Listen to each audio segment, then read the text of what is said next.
Haleluya, jumpa lagi dengan saya Pendeta Rio Panggabean, Oikumene Ministry Jakarta.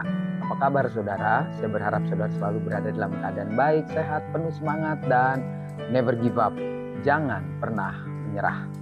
Kebenaran firman Tuhan hari ini terambil dari satu peristiwa di mana Tuhan Yesus memberikan perumpamaan tentang ada gadis-gadis yang bijaksana dan yang tidak bijaksana.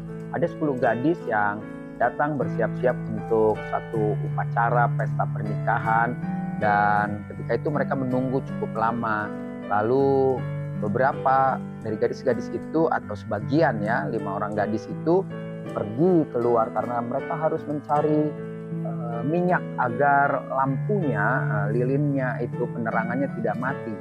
Dan dalam pencarian yang mungkin cukup lama atau mereka susah mendapatkannya, akhirnya sang pengantin yang ditunggu-tunggu itu datang, saudara. Dan waktu datang, maka acara pun segera dimulai. Nah, di dalam itu ada juga 5 gadis yang tidak pergi mencari minyak. Mengapa? Karena mereka membawa cadangan, saudara.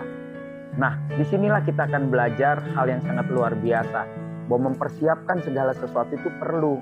Karena ketika tidak mempersiapkan segala sesuatu, jika terjadi hal-hal yang tidak diinginkan, maka kita bisa mengatasinya.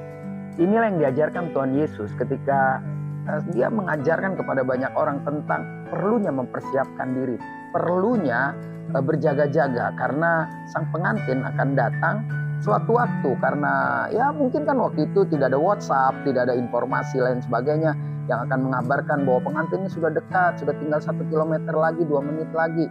Jadi hari ini kita juga perlu berjaga-jaga karena kita nggak tahu kapan Tuhan datang. Itulah sebabnya di dalam cerita Matius pasal 25 ini, saya ambil di ayat penutup, ayat 13, Yesus berkata demikian, "Karena itu berjaga-jagalah sebab kamu tidak tahu akan hari maupun akan saatnya."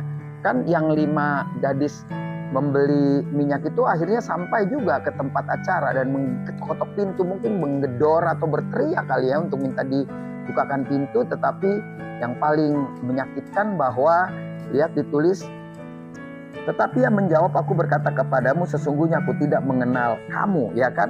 Gadis-gadis itu datang bilang, "Tuhan, buka pintu." Dan Tuhan itu bilang, "Oh sorry, saya nggak kenal kamu." Gitu. Karena acara sudah dimulai dan yang di dalam itu adalah para undangan.